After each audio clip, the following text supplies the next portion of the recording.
Hola, buenos días, ¿cómo les va? Hoy soy Rex Forment. Continuamos con el fanfic Halo y Game of Thrones capítulo 23 y 24. Ninguna imagen o personaje de la historia me pertenece, todos los personajes a sus respectivos creadores, pero que lo disfruten. Capítulo 23. Cassandra esperó mientras los ejércitos de las fuerzas leales entraban en la ciudad de Stone y Sep. Finalmente, el día anterior habían sido acorralados. Las fuerzas del general Cannington habían rodeado la ciudad justo cuando habían logrado llegar a ella. Su jinete había sido enviado al norte unos días antes, sin pasar por la ciudad en su caballo más rápido, y se le había dado la mayor parte de la comida que habían recolectado para sobrevivir al viaje. Vamos, dijo uno de los habitantes del pueblo, haciéndoles un gesto para que lo siguieran mientras los guiaban por los callejones de la ciudad, manteniéndose por delante de las fuerzas leales que registraban la ciudad puerta por puerta, casa por casa. Robert se había separado de ellos, era más fácil esconderlos en grupos más pequeños y,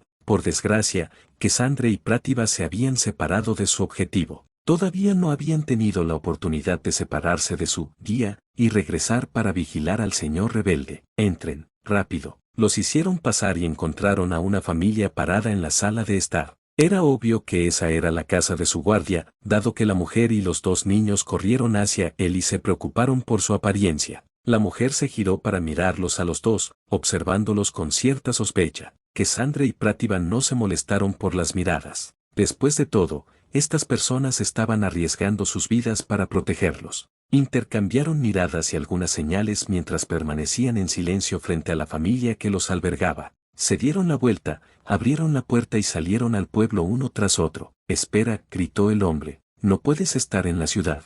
Las fuerzas del rey te matarán si te encuentran. Hablando por primera vez desde que habían conocido al hombre, Prativa intentó tranquilizarlo. No nos atraparán. El hombre pareció sorprendido por un momento al reconocer la voz de una mujer que provenía del interior de la armadura. Sin embargo, no tuvo tiempo de replicar, ya que los dos espartanos salieron corriendo y desaparecieron por la calle antes de entrar en uno de los estrechos callejones que llenaban la ciudad. ¿Tiene su ubicación?, preguntó Cassandra tan pronto como estuvieron fuera del alcance de la vista y el oído. El rastreador muestra que bajó por este callejón y luego giró a la izquierda hacia la calle principal. Bien, recibí un mensaje de Lei. Las fuerzas rebeldes deberían estar convergiendo aquí en unas horas. Solo necesitamos mantenerlo con vida hasta que termine la batalla. Asegúrate de hablar con Lei, tendremos a Robert, deberían centrarse en los otros objetivos, dijo Prativa, vigilando el pequeño rastreador en su mano que mostraba exactamente dónde estaba Robert en el agujero en el que habían quedado atrapados. He hablado con él. Ha designado a Eddard Stark, Jon Arryn, Dennis Arryn y Hoster Tully como miembros del equipo. Con suerte, podrán cumplir mejor con sus tareas de lo que lo hemos hecho nosotros. Está a punto de estallar una gran batalla, la segunda en toda esta maldita guerra hasta ahora. Será un milagro si podemos mantenernos cerca de alguno de ellos. De acuerdo, por ahora,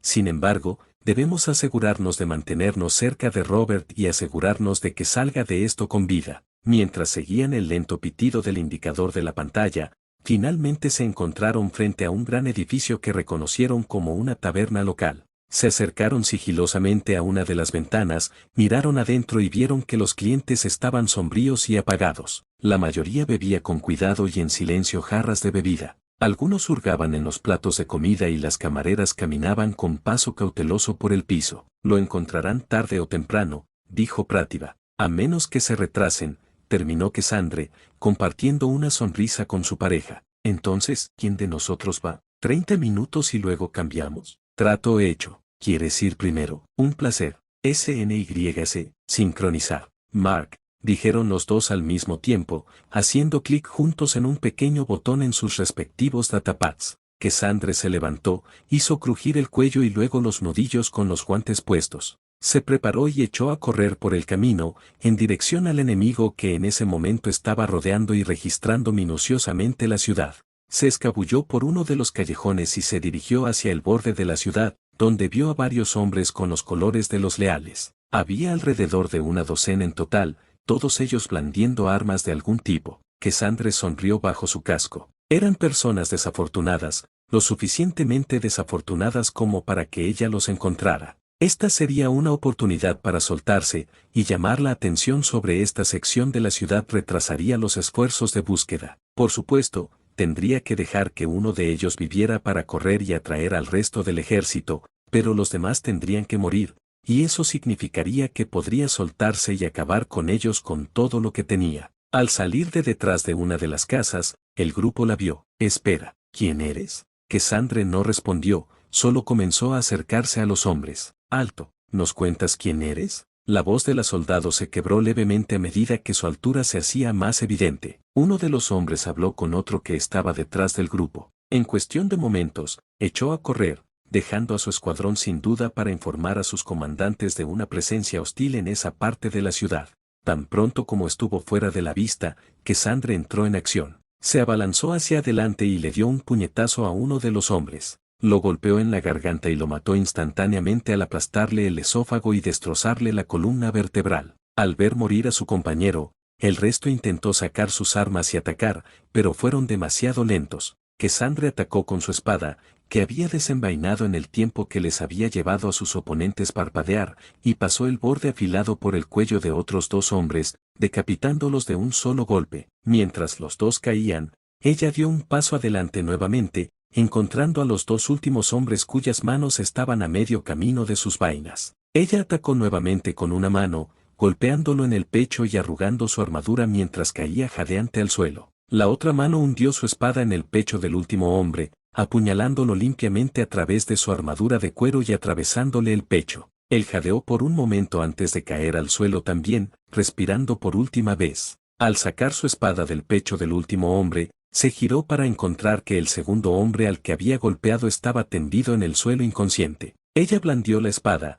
apuntándola a la garganta del hombre y arremetió hacia adelante, empalándolo y matándolo sin dolor. 5 hombres habían muerto, y ella lo había hecho todo en menos tiempo del que le tomaba a una persona normal tomar aire y dejar escapar un profundo suspiro. Envainó su espada y se alejó de nuevo a lo largo del perímetro de la ciudad, encontrando patrullas en el camino de hombres que se suponía que cercarían el área. Muchos de ellos murieron de manera similar a los que ella acababa de matar, pero en cada caso, al menos un hombre quedó con vida. O bien se habían ido antes de la pelea para informar a sus superiores sobre el enemigo, o bien se habían quedado con vida para contar la historia del demonio con armadura prístina que masacró a los hombres sin recibir una sola herida. John Cannington apretó los dientes cuando le llegó otro informe. Un escuadrón de hombres en el borde occidental de la ciudad había sido encontrado por otro grupo de fuerzas de Robert. Hasta el momento, eso había hecho que se produjeran más de 20 ataques de ese tipo en toda la ciudad en la última hora. Los ataques no habían afectado seriamente a sus efectivos ni a su objetivo,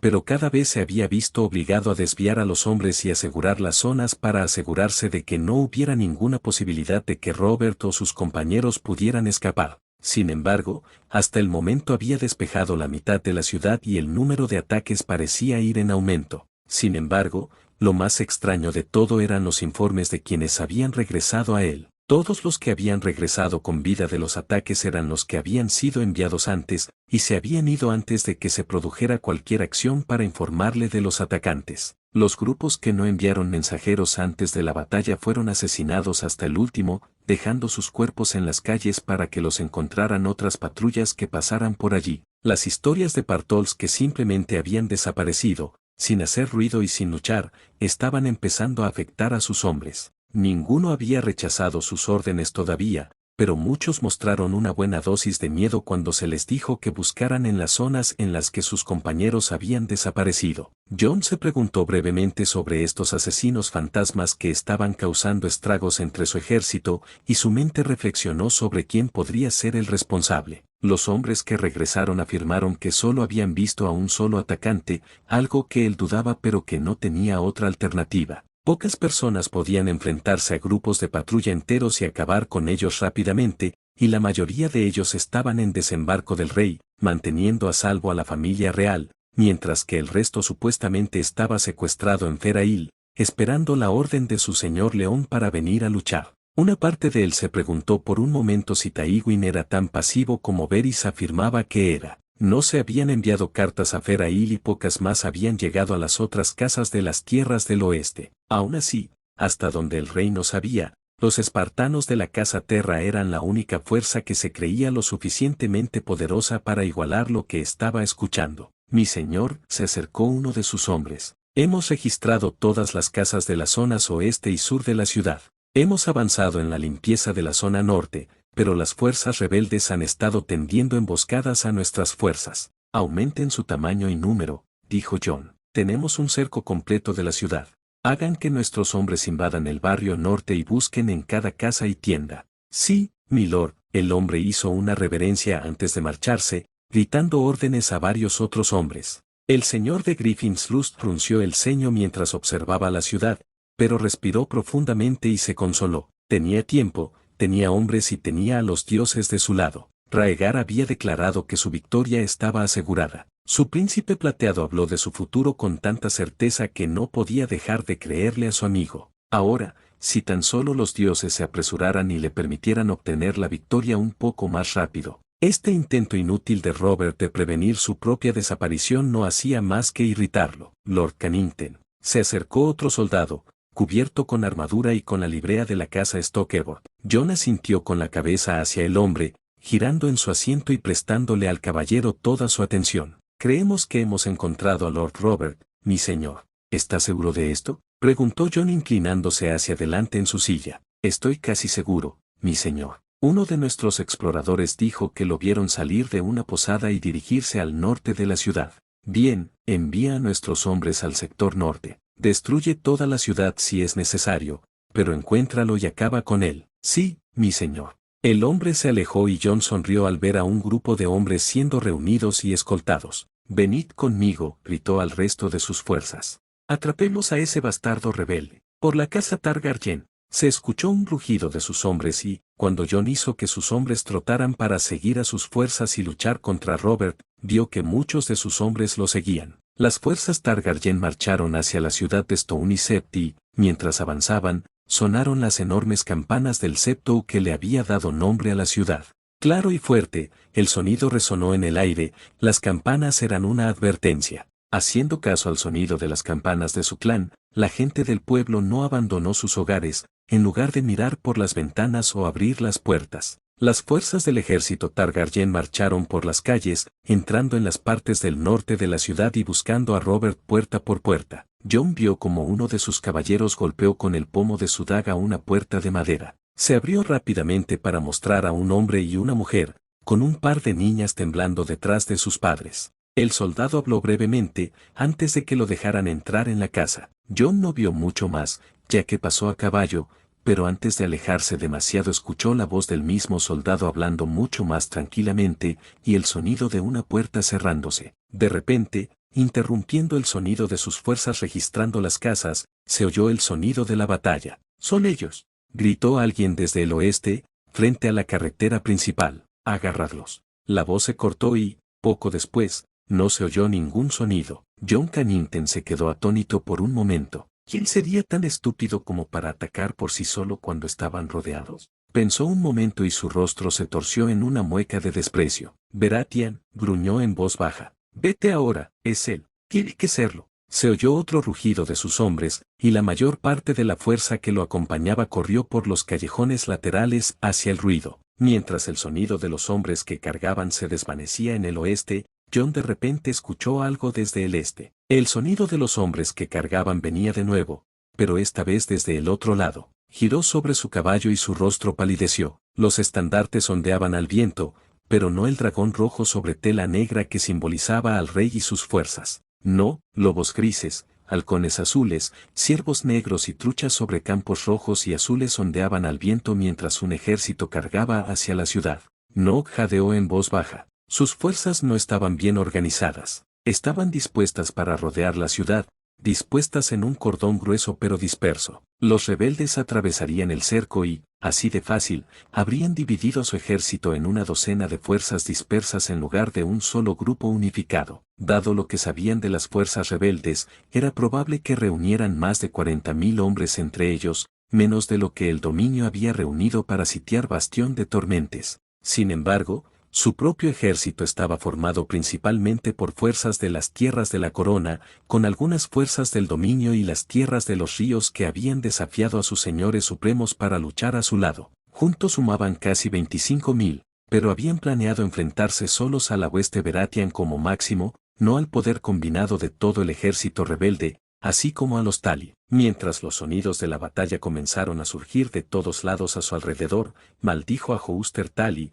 Eddard Stark, Jon Arryn, pero sobre todo, maldijo a Robert Baratheon por evadirlo durante tanto tiempo. Ned cargó con su caballo contra el ejército real inmóvil. Quienquiera que estuviera al mando claramente no había pensado que serían objeto de un ataque. Así que, mientras la caballería de las fuerzas rebeldes cabalgaba junto a él y se estrellaba contra la línea de infantería, atravesaron el cordón de hombres que los rodeaba como el acero valirio atraviesa la seda. Tan pronto como las fuerzas reales fueron atacadas, se dispersaron y huyeron en direcciones opuestas mientras eran perseguidos por el resto del ejército rebelde. Algunos grupos de hombres intentaron mantenerse firmes y luchar, pero rápidamente fueron superados y ahogados por la marea de jinetes que formaban la vanguardia de sus fuerzas. Las campanas del Septo de Stone sonaron con fuerza en el aire, una señal y advertencia de la batalla que se avecinaba, al parecer, y cuando pasó junto a algunas de las casas en las afueras de la ciudad, encontró las puertas cerradas y ni un solo ciudadano afuera. Ned apareció en la plaza del pueblo,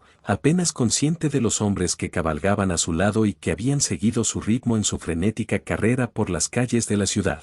Sentado sobre su caballo, Ned reconoció a Jon Cannington, aunque solo fuera por los grifos blasonados en su armadura y escudo. Stark, declaró el hombre, sacando su espada y apuntándola al señor de Invernalia. Los hombres reemplazaron a Ned, todos ellos rebeldes, ya que superaban en número a las fuerzas reales que se estaban reuniendo nerviosamente detrás de Cannington. «Ríndete, mi señor», dijo Cannington. «Su gracia y el príncipe Rhaegar serán misericordiosos considerando que ahora eres el buen hermano del príncipe». «Una unión realizada sobre las cenizas de mi hermano», gruñó Ned, sacando a Ace de la funda que llevaba en la espalda. «El príncipe y Lady Lyanna están enamorados», dijo, aunque a Ned le pareció oír un dejo de resentimiento en la voz del hombre. «¿Te opondrías a una unión que ambos desean? ¿Un que ponga tu propia sangre entre la de los dragones?» «Mi hermana estaba comprometida con Robert Baratheon, y el príncipe Rhaegar ya estaba casado con la princesa Elia. Este matrimonio por el que afirmas que debería estar tan feliz es ilegal a los ojos de los hombres y los dioses,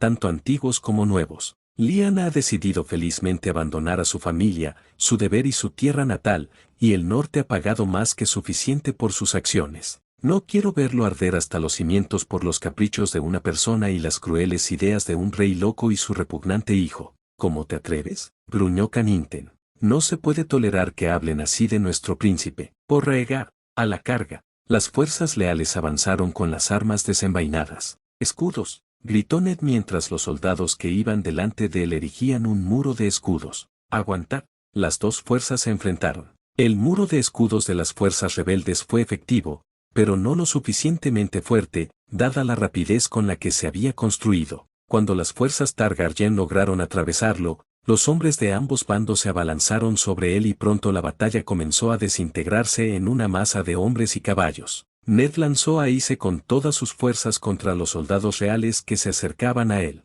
En los caminos abarrotados de gente, los caballos estaban atrapados, incapaces de moverse entre la multitud y se estaban convirtiendo en islas en un mar de hombres. La altura que les otorgaban era una ventaja, pero en semejante refriega, también atraían demasiada atención. «Cannington». Se oyó un rugido en el camino y Ned miró hacia allí para ver a Robert, flanqueado por dos soldados, entrando a caballo en la plaza. Sin embargo, tan pronto como su montura se topó con el muro de carne y metal, el señor de Bastión de Termentes desmontó antes de meterse en la refriega. Los dos soldados que estaban detrás de él hicieron lo mismo y, al poco tiempo, los tres hombres con armadura, que eran más altos que la mayoría de los hombres que los rodeaban, avanzaban hacia el señor de la cueva del grifo. «Robert», gritó Ned, cortando y cortando con renovado esfuerzo a medida que se acercaba cada vez más al señor de Griffin's Roost. A su lado, vio a Denys Arryn, flanqueado por dos ecos y varios soldados más, y a Brynden Tully con sus propias fuerzas. Jon y Lord Hoster había empezado a comandar el ejército desde más atrás, ya que su edad no hacía que fuera agradable ni prudente para ellos entrar en la refriega de la batalla. Ned no podía oír nada por encima del estruendo de la batalla, todo lo que podía distinguir era el sonido del acero chocando, de la madera rompiéndose y de los hombres luchando y muriendo. A su alrededor, se formaba una línea de hombres muertos mientras el hielo atravesaba la carne y la armadura como si fuera tela. Con la espada de su antepasado, forzada con la magia de la antigua Valiria y blandida con la furia justificada por la muerte injusta de su familia, abrió una brecha entre los leales abrumados. Sus ojos estaban fijos en Jon Cannington, sabiendo que el hombre era la clave para terminar esta batalla. Sus ojos captaron a Dennis Arryn mientras se abría paso delante de Ned y Evan Robert, flanqueado por dos figuras altas con armadura prístina. Cannington observó al señor del valle que se acercaba, antes de volverse para mirar a los dos hombres que seguían a Robert. Ned no estaba lo suficientemente cerca para estar seguro,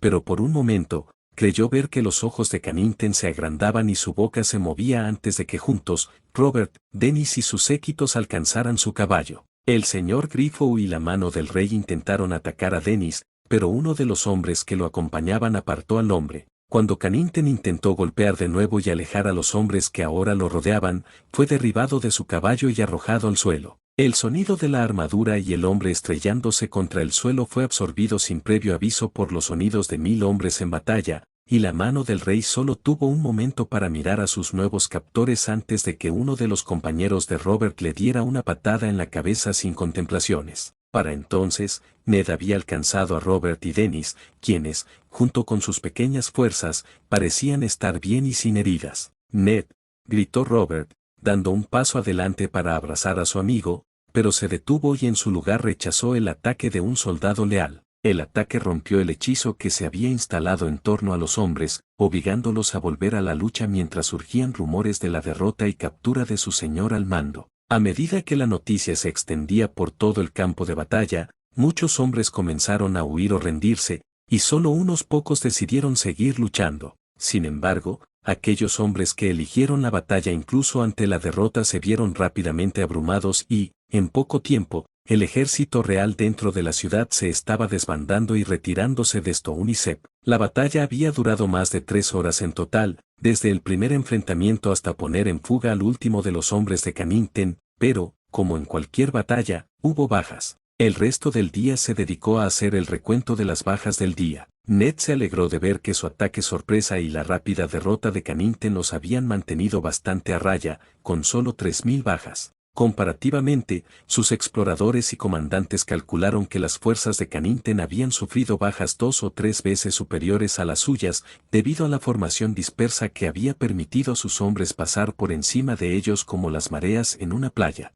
El escaso número de muertos había provocado una celebración en el ejército, un festival de duelo combinado con uno de victoria, en el que se honraba a los muertos, pero también se hacía fiesta porque la venganza estaba cada vez más cerca. La ciudad de Stone Isle había sido desalojada y solo unos pocos miembros habían entrado en los límites de la ciudad para comprar o adquirir diversos alimentos, cervezas y vinos en las tabernas locales. Ned observó desde los costados cómo sus señores del norte vitoreaban y brindaban por su victoria, mientras él se sentaba a un lado, negándose a participar, sintió que otro hombre se sentaba a su lado. «Eres un hombre dotado, Ned, sentado aquí mientras el resto de nosotros estamos celebrando». Ned permitió que una pequeña sonrisa se dibujara en su rostro mientras aceptaba la jarra de cerveza que Robert le entregó. «Tal vez, pero parece que no puedo entrar en el espíritu festivo». «Sí», asintió Robert, luciendo inusualmente sombrío. «Ha sido un año difícil para todos nosotros, pero ninguno de nosotros perdió lo que tú perdiste». Ned temía esa conversación. Desde que se habían separado hacía casi un año, Ned para viajar al norte y Robert al sur, ninguno de los dos había tenido la oportunidad de hablar realmente de la deshonra que Lyanna había causado tanto a Robert como a su propia casa. Ned se preguntó cómo reaccionaría su amigo si hubiera visto algunas de las cartas de Lyanna sobre él. El temperamento de Robert era volátil y, aunque se reía y bromeaba con facilidad, también era rápido para pelear y enfurecerse. «Lo siento, Ned. De todas las cosas que esperaba, una disculpa no era lo mejor. Tal vez si yo fuera mejor, ella no habría». Robert se quedó en silencio por un momento. «¿Qué hice?», preguntó Robert de repente, bebiéndose toda la taza de un trago. «A veces me pregunto, ¿qué hice para que ella pensara que no le sería fiel? Que sintiera que debía huir como lo hizo». Ned se sorprendió, pero mantuvo la boca cerrada, conociendo a Robert lo suficientemente bien como para saber que no había terminado de hablar. «¿Y Maie?», preguntó, mirando su taza vacía. «Te lo juro, Ned. Sabes que la engendré antes de que estuviéramos comprometidos, y si nos hubiéramos casado, yo habría intentado ser leal, lo juro». Ned sabía que así era. Aunque al principio había tenido dudas sobre la capacidad de Robert para permanecer fiel a su hermana, no había creído que fuera imposible, especialmente teniendo en cuenta lo enamorado que estaba su amigo de Lyanna. Entonces, ¿por qué lo eligió?, preguntó Robert. ¿Por qué huyó con él? Ya tiene una esposa, está casado legalmente, tiene hijos con ella, ya es un heredero legítimo. Ned podría haberle dicho que Lyanna estaba enamorada del príncipe plateado, que había creído que su amor doblegaría al mundo mismo para acomodarlos. De sus cartas, esa parecía ser la idea predominante, que el amor de Rhaegar y Lyanna era verdadero y que el mundo simplemente debería aceptarlo. No lo sé, Robert, dijo. Lyanna siempre ha sido voluntariosa, pero nunca habría pensado que esto sucedería. Robert soltó una carcajada. ¿Quién podría haber predicho esto?, preguntó, señalando con su taza al enorme ejército que los rodeaba. Por los dioses, Ned. Hace un año, yo sostenía a Maí en mis brazos y tú tenías tu belleza dorniense en los tuyos. Una punzada atravesó el pecho de Ned ante la mera mención de Azara, y de repente las banderas tal y que ondeaban en lo alto parecieron menos tranquilizadoras. Ahora vamos a casarnos con mujeres que apenas conocemos, y mucho menos amamos, para que traigan hombres y armas a nuestro lado en esta guerra. Ned se giró para mirar a Robert. ¿Nosotros?, preguntó. Robert asintió, inclinó la cabeza hacia atrás y miró las estrellas. Sí, Jon Arryn me llamó después de la batalla. Al parecer, Tywin Lannister quiere que me case con su hija. Ned meneó la cabeza. Ya te lo preguntó, tenía que hacerlo. Si no lo hubiera hecho, Hoster Tully me habría exigido que me casara con su hija menor. Una sonrisa se dibujó en el rostro de Robert y se rió un poco. Ja, ¿no sería genial? Al menos seríamos hermanos. Ned se unió a su amigo y ambos estallaron en risas. Piénsalo, Ned. Podríamos llevar el apellido Tully, Eddard y Robert Tully. ¿Qué te parece? Los dos continuaron riendo. Sí, Robert. ¿Qué día sería aquel? Al final, la risa se apagó y quedaron solo dos hombres. Dos hombres, amigos y hermanos en todo, salvo en la sangre, que ahora luchaban juntos por la supervivencia de ellos mismos y de sus casas. ¿Lo harás?, preguntó Robert. ¿Hacer qué?, respondió Ned. ¿Casarme con la chica Tully? Sé lo que exige el honor, pero Ned, ¿amas a esa mujer? ¿Renunciarías a eso solo para que los hombres luchen y mueran con nosotros? El honor exigía que lo hiciera, que se comprometiera a participar en ese encuentro. Sin embargo, allí mismo, sentado junto a su mejor amigo, un poco borracho y todavía conmocionado por la batalla a la que había sobrevivido, Ned se dejó llevar. Desearía no tener que hacerlo, Robert, de verdad que lo deseo. Quiero subirme a un caballo, cabalgar lo más rápido que pueda hasta Starfell y conquistarla. Quería casarme con Robert. Bien podría haberlo hecho, si Lyanna no se hubiera escapado y Brandon no hubiera muerto. Lo sé, Ned, dijo Robert dándole una palmadita en el hombro. La amo, Robert. Deseo cada día decírselo, que esto no es lo que quiero. Necesito decírselo, pero no puedo. Ella conoce a Ned. Los he visto juntos lo suficiente como para saberlo. Pero, se dará cuenta cuando sepa que me he casado con otra mujer. No sé qué hacer, Robert. Robert asintió solemnemente, colocando una mano sobre el hombro de Ned. Bueno, ya sabes lo que haría, Ned, pero, en realidad, eso es parte de lo que nos metió en este lío. Aparte de eso, no lo sé, de verdad que no lo sé. Capítulo 24. Elia Martell se encontraba en los muelles, al pie de la Fortaleza Roja, observando cómo el bote de remos llegaba a tierra desde el barco dorniense que acababa de llegar. La propia Elia llevaba casi una luna en desembarco del rey, después de que la llamaran de Rocadragón con sus dos hijos. La carta era de Rhaegar y, aunque contenía un lenguaje florido y confesiones de amor, honor y deber, ella sabía lo que realmente significaba. Estaba en la guarida del dragón, rodeada de hombres que servían al capricho de locos. En silencio, durante el viaje se había preguntado cuál de los dos hombres que la escoltaban servía realmente al padre rugiente o al hijo sonriente. No importaba quién comandaba realmente los reinos, ella seguía siendo un peón, una herramienta en sus juegos. Con su regreso a la Fortaleza Roja, ni sus hermanos ni su patria permanecerían pasivos en esta guerra, donde antes podrían haber permanecido neutrales, actuando solo en defensa de ella y sus hijos. Ahora ese peligro estaba presente para obligarlos a actuar. Sin embargo, el peligro no provenía de los rebeldes, sin importar lo que se dijera. El peligro para ella y sus hijos provenía de dentro, del rey en el trono que la consideraba una abominación, de los caballeros de blanco que seguían sus palabras, de la chica del norte cuyo estómago estaba lleno con el hijo de su esposo, y su propio esposo que parecía entusiasmado por ponerla a ella y a su descendencia en peligro solo para corregir sus propios errores. Rhaenys y Aegon estaban con ella hoy. No confiaba en que sus hijos estuvieran fuera de su vista por mucho tiempo, y especialmente no cuando había dejado la relativa cercanía de la Fortaleza Roja para bajar a los muelles. Su hija parecía entusiasmada por estar fuera del castillo,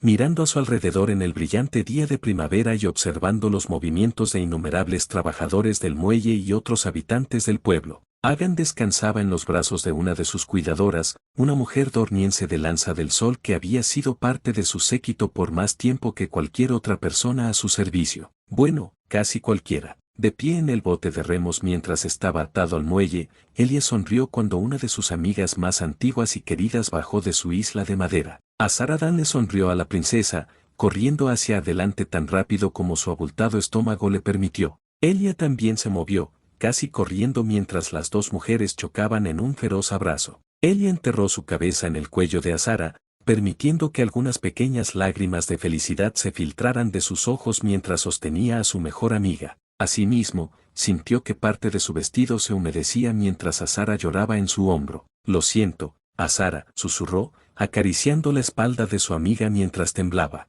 Pocas veces había visto a su amiga tan frágil como ahora, pero dado su estado y la noticia que se había extendido como un reguero de pólvora por todo el reino, sabía que la mujer tenía derecho a más que unas cuantas lágrimas. Finalmente, los dos se separaron y Azara se secó las últimas lágrimas que se permitiría derramar en un lugar tan público. Ahora, sonriendo, aunque con cierta amargura, miró por encima del hombro de Elia y dejó escapar un jadeo exagerado. Por los dioses, mira lo grande que se ha vuelto Rhaenys. Los dos regresaron a tierra firme y se encontraron con su hija, que chilló cuando Azara la levantó y la acunó. ¿Cómo estás, princesita? La arrulló. ¿Has sido buena con tu madre? Sí, sí, gritó Rhaenys. Me alegro de que mamá esté bien. Azara sonrió y miró a Elia. Está hablando muy bien. La elogió, provocando que tanto Rhaenys como Elia se rieran. Sí, sí, repitió Rhaenys. Mamá dice que hablo. ¿Lo haces, querida?, dijo Elia,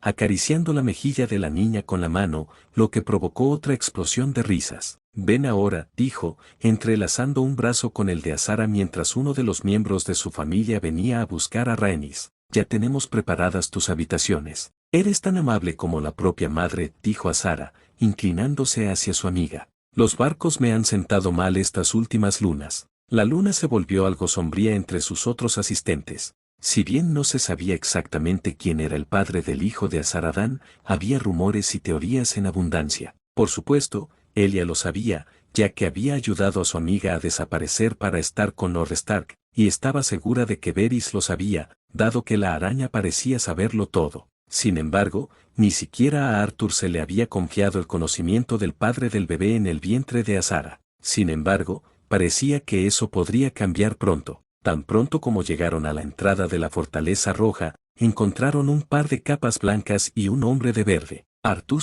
se encontraba en la entrada, acompañado por Jaime Lannister. Justo detrás del joven león, se encontraba uno de sus guardias habituales. Elia reconoció al hombre como Ser Robert, un hombre enviado por Lord Tywin y Lord Kurt para garantizar la seguridad de su hijo mayor. Azara, dijo Arthur, dando un paso adelante pero mostrando poco de la familiaridad que ella sabía que los dos compartían. Arthur, Azara sonrió, abrazando a su hermano e ignorando la capa blanca y la armadura que indicaban su renuncia a toda familia y nombre. El rostro estoico del guardia real se suavizó y devolvió el abrazo a su hermana con la misma amabilidad.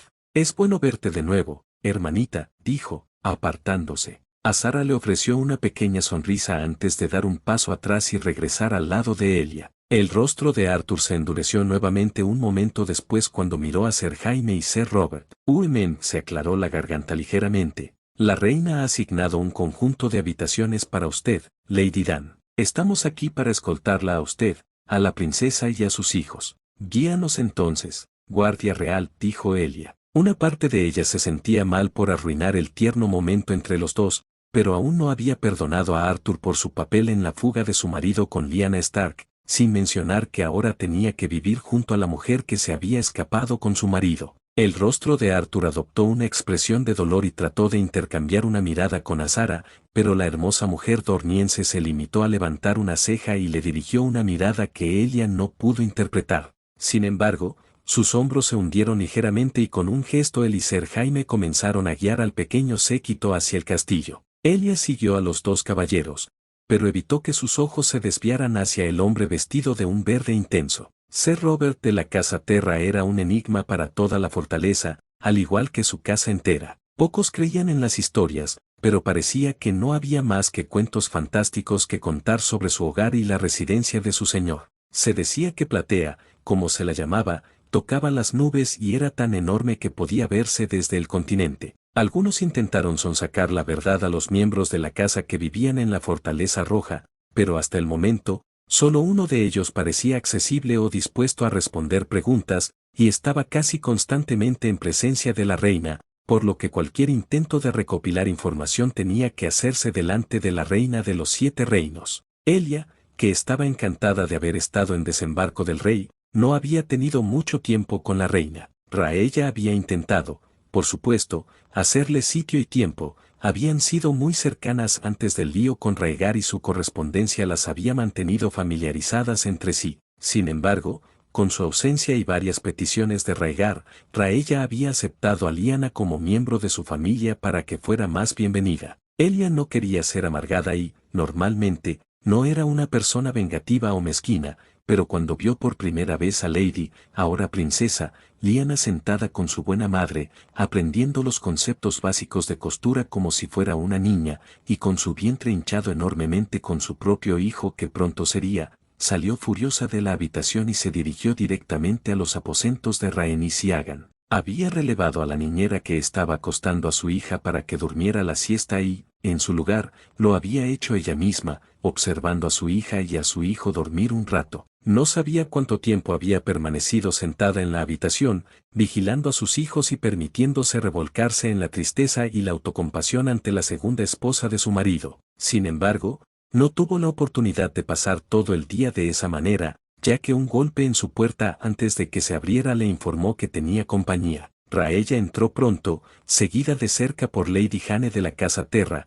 que se quedó cerca de la puerta mientras la reina entraba para hablar con la princesa. Elia no era de las que se dejaban llevar por la emoción. Desde la infancia había tenido que ser sensata para contrarrestar la impulsividad voluntaria de Oberyn. Aún así, al ver el dolor y la compasión en los ojos de su buena madre, la mujer que desde la muerte de su propia madre había dado un paso adelante para llenar ese vacío, se había dejado vencer. Sus fuerzas la abandonaron ahora que ya no las necesitaba para tranquilizarse a sí misma y a sus hijos. Lloró suavemente, porque incluso en medio de la desesperación no quería despertar a sus hijos con su dolor. Raella la había abrazado, le había ofrecido consuelo y comprensión, y había trabajado con ella para pasar tiempo juntas, pero manteniendo una distancia razonable entre ella, sus hijos y Lyanna. Al principio, la chica del norte parecía ajena a sus acciones, y aunque Raella desaparecía cada 2 días para sentarse con ella y sus hijos y hablar de cosas juntas,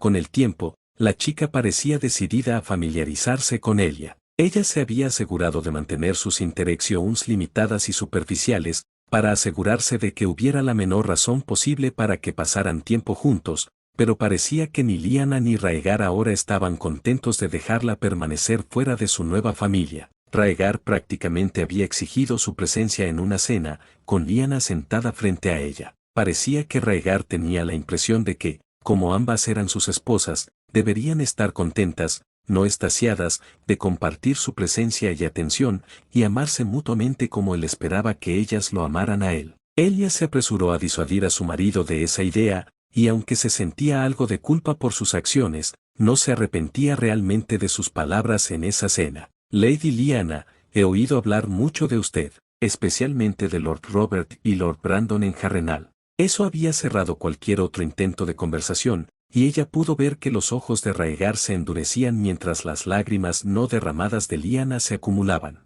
La princesa se había levantado de la mesa, indignada al parecer por sus duras palabras, y al final de la semana parecía que todo el castillo también lo sabía. Parecía haber una división en términos de opiniones. Muchas de las personas parecían encontrarlo entretenido, después de todo, Lyanna no era una persona muy querida, considerando la guerra que había causado inadvertidamente. Si bien muchos culparon con razón a las acciones de Eris con Brandon y Rickard Stark por los ejércitos que ahora marchaban por las tierras, la mayoría también entendió que si Lyanna solo hubiera cumplido con sus juramentos y su honor, ninguno de los eventos posteriores habría ocurrido. Otros, especialmente aquellos que eran leales a Rhaegar o que esperaban ganar el favor del heredero al trono, parecían felices de pintar el evento como las acciones de una esposa acosada, celosa de la nueva princesa que le daba hijos al príncipe sin la amenaza de muerte sobre su cabeza en todo momento. Así las cosas, Elia se liberó de esos pensamientos y caminó en silencio mientras Ser Arthur y Ser Jaime los conducían a las habitaciones que estaban destinadas a Azara. Cuando finalmente llegaron al pasillo, Elia se alegró de ver que las habitaciones preparadas para su querida amiga estaban justo al final del pasillo de la suya, con amplias comodidades que sabía que Azara apreciaría considerando su condición. Ser Arthur, Ser Jaime, si pudieran acompañar a mi hijo y a mi hija a sus aposentos y permitirnos un momento para hablar, dijo Elia, aunque no era una petición. Los dos caballeros blancos se inclinaron antes de salir de la habitación, acompañando a sus hijos y a su niñera de regreso a sus habitaciones. Tan pronto como se cerró la puerta, condujo a Azara hasta la mesa que se encontraba en el centro de la habitación. Azara, ¿cómo estás realmente? El rostro de su amiga abandonó la fachada sonriente que había creado y se desmoronó en uno de tristeza y dolor. Yo, todavía lo amo, Elia. No dijo su nombre, aunque por la seguridad de su secreto o por el dolor de su pérdida, Elia no estaba segura. Quería casarme con él, lo habría hecho. Era amable y fuerte, y no le importaba que pudiera derrotarlo en una discusión. Nunca había conocido a un hombre como él antes. Lo sé, dijo Elia, abrazando a la mujer. Lo siento, si no te hubiera hecho bailar con él, esto tal vez nunca hubiera sucedido. No, no es tu culpa, Elia. ¿Cómo podías saberlo? ¿Cómo podíamos saberlo cualquiera de nosotros? Se burló Azara con amargura. Si tan solo hubiera podido controlarse. Una mujer como ella, sin preocuparse por las consecuencias ni por la vida de nadie más que ella misma. Elia trató de consolar a su amiga, y aunque compartía muchos de los mismos pensamientos que su amiga con respecto a esa mujer, no quería que su amiga se dejara consumir por la amargura. ¿Lo sabe?, preguntó Elia. Eso era lo único que nunca le habían dicho. Azara le había informado poco después de su regreso a Starfall, pero no tenía idea de cuánto tiempo llevaba embarazada su amiga. Me fui antes de darme cuenta, susurró. Pasamos una última noche juntos, antes de que yo me fuera de casa y él se aventurara hacia el norte. Me enteré durante el viaje de regreso. Oh, Azara, susurró Elia, abrazando a su amiga con más fuerza. Él, sabes que si lo hubiera sabido, habría venido a buscarte. Lo sé, dijo ella. Pero, ¿qué habría logrado con eso? El honor exige que salde las deudas de su familia y, después de lo que ha hecho su hermana, ¿cómo puede renegar de algo tan serio como un compromiso matrimonial solo para ir tras una mujer a la que deshonró acostándose con ella antes del matrimonio? Él te ama. Y mira lo que pasa cuando dos personas abandonan sus votos y su honor para ir en pos de quienes aman, te escupió. No, no seré como ellos, no seré la razón por la que él pierda su honor, ni un ejército que pueda permitirle vivir para ver el final de esta guerra. La voz de Azara era firme y Elia miró con asombro a su amiga. Allí estaba, embarazada del hijo de un rebelde, más que eso, llevaba en su seno al hijo del señor de Invernalia. Por todos los derechos y la justicia del mundo, ella debería ser Lady Stark además de Lady Dan, y sin embargo su amiga había sacrificado su amor y el derecho de nacimiento de su hijo para que su padre pudiera vivir para ver otro día con un ejército digno de ese nombre. Es cierto que las acciones de Azara habían puesto en peligro directamente a su familia y, por extensión, a sus hijos, pero no podía resentirle sus decisiones. Lo que había hecho, lo había hecho por amor. Un amor que ahora había perdido, con solo el niño en su vientre como recordatorio del hombre con el que había compartido su cuerpo, su corazón y su alma. La paternidad del hijo de Azara Dan era una información interesante. Sane dejó el Orikieler cuando terminó de escuchar la conversación de la princesa con su amiga. Instalar micrófonos ocultos en todo el castillo había sido una tarea larga y aburrida, más por el tamaño del castillo y la cantidad de pasadizos ocultos que lo atravesaban. Sane y Robert habían tardado semanas en instalar cámaras y micrófonos en todos los túneles y pasillos. Mientras tanto, Hane había aprovechado su amistad con la reina para instalar dispositivos de escucha en muchos de los apartamentos reales y de la alta sociedad. La micrograbadora que acababa de escuchar era una de las que ella había instalado, y aunque la habitación había estado vacía durante todo el tiempo que habían estado estacionados en el castillo, era importante que mantuvieran una capacidad lista para vigilar todas y cada una de las áreas de la fortaleza. Mientras tecleaba rápidamente en el pequeño bloc de datos que su equipo utilizaba para llevar un registro de cualquier información importante que fuera necesario anotar, Sane consultó el pequeño reloj que llevaba en la muñeca. Era hora de las lecciones del día, así que, con un gesto de la cabeza, dejó a los equipos Hotel e India en la habitación, cada uno de ellos utilizando varias piezas de equipo para controlar a cualquier persona importante para el castillo. Los otros dos equipos, Beta y Alfa respectivamente, tenían la tarea de mantener el servicio invisible de la familia real y todos sus miembros, pero con Elia Martell ahora en Desembarco del Rey, el equipo India se había unido a sus operaciones y a las de Hotel. Sin embargo, mientras los demás espartanos en la habitación estaban confinados allí durante el día, cuando sus idas y venidas podían notarse más fácilmente, Sane tenía un trabajo que hacer hoy, uno del que estaba muy orgulloso. En los últimos meses, el capitán había intentado realizar una selección genética rudimentaria de la población de Poniente. El personal del UNSC ya había examinado a casi 150.000 individuos de baja estatura, aunque la mayoría no tenía ni idea de ello. La selección se hacía a cambio de comida y ropa, que a menudo se presentaba como caridad.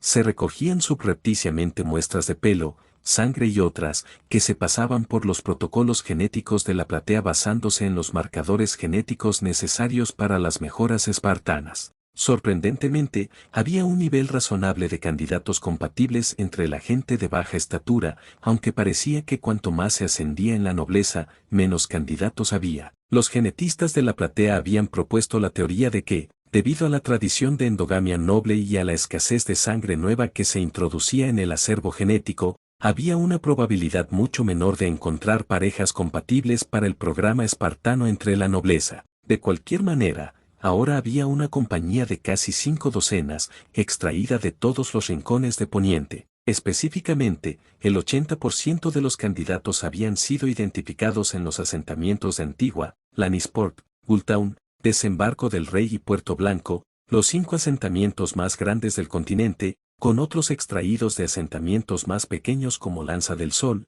Poza de la Doncella y similares. Había varias teorías de que habría incluso más emparejamientos en las ciudades del este, ya que las ciudades libres, como se las llamaba, eran más grandes que Desembarco del Rey y tenían poblaciones mucho mayores. Sin embargo, cualquier confirmación de esas teorías tendría que esperar, ya que por ahora eran su compañía, los inicios de una generación nativa espartana. Sane se echó una mochila al hombro, la aseguró y salió de la habitación. Hubo varios gestos y asentimientos de los otros dos equipos de fuego espartanos para desearle lo mejor y buena suerte. Después de todo, sabían exactamente lo que estaba a punto de hacer. Devolvió los gestos, cerrando y atrancando la puerta detrás de él, ya que solo Hane, Robert y un mayordomo que guardaba todas las llaves de repuesto de todas las habitaciones tenían alguna forma de volver a entrar. Al salir de la habitación, entró en una de las otras habitaciones que habían sido asignadas a la Casa Terra, y encontró que los 12 niños reclutados en el programa desde Desembarco del Rey estaban sentados en sus respectivas literas. El mayor de ellos tenía 6 años, el más joven, 4.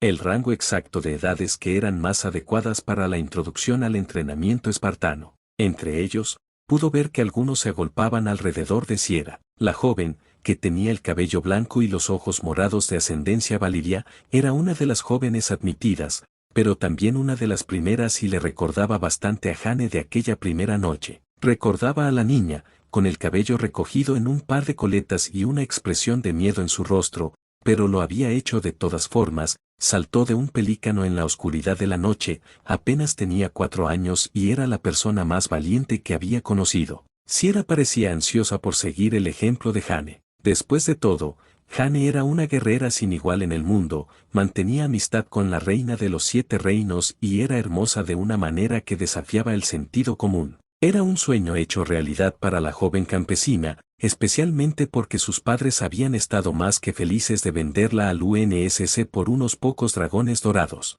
Sane se preguntó si el futuro más estable de su hija había sido un factor en su decisión, o si solo había sido la vista de los dos hombres grandes parados en su puerta luciendo como si pudieran partirlos por la mitad sin siquiera un atisbo de esfuerzo. Sane no ignoraba cuán intimidantes podían ser los espartanos, y se preguntó brevemente a cuántos padres y cuidadores había coaccionado involuntariamente con su aterradora figura. Se libró de esos pensamientos al instante. Estos niños tendrían una vida mejor con el programa que la que podrían tener entre los habitantes locales. Atención, dijo, llamando la atención de la sala. En un instante, los niños corrieron hacia sus literas, haciendo las mejores imitaciones de disciplina militar que podían dada su edad.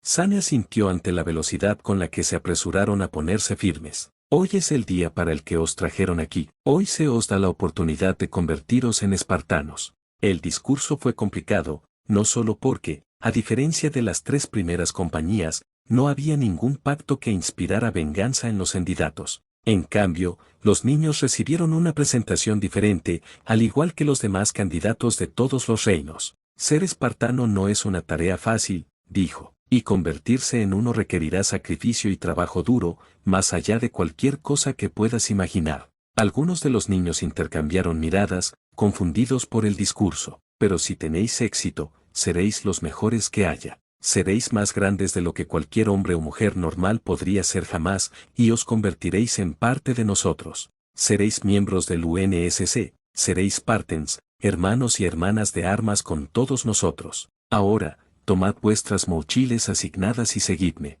Juntos como uno solo, los candidatos a la compañía Delta tomaron los paquetes que les habían asignado y siguieron a Sane mientras los conducía por los pasillos de la Fortaleza Roja. Pronto dejaron el castillo y Sane los condujo a través de Desembarco del Rey, por las calles de tierra, pasando por los barrios bajos con mal olor y hacia el sur, hacia el Bosque Real. Allí los recogería una nave de desembarco Pelican y los candidatos tendrían la oportunidad de demostrar que eran posibles espartanos. Bueno, hasta aquí el capítulo de hoy, espero que la hayan disfrutado. Denle like y compartan con sus amigos y suscríbase y comenten en el canal. En los próximos horas estaré subiendo el primer capítulo del fanfic de Harry Potter en Juego de Tronos. Hasta luego, bye bye.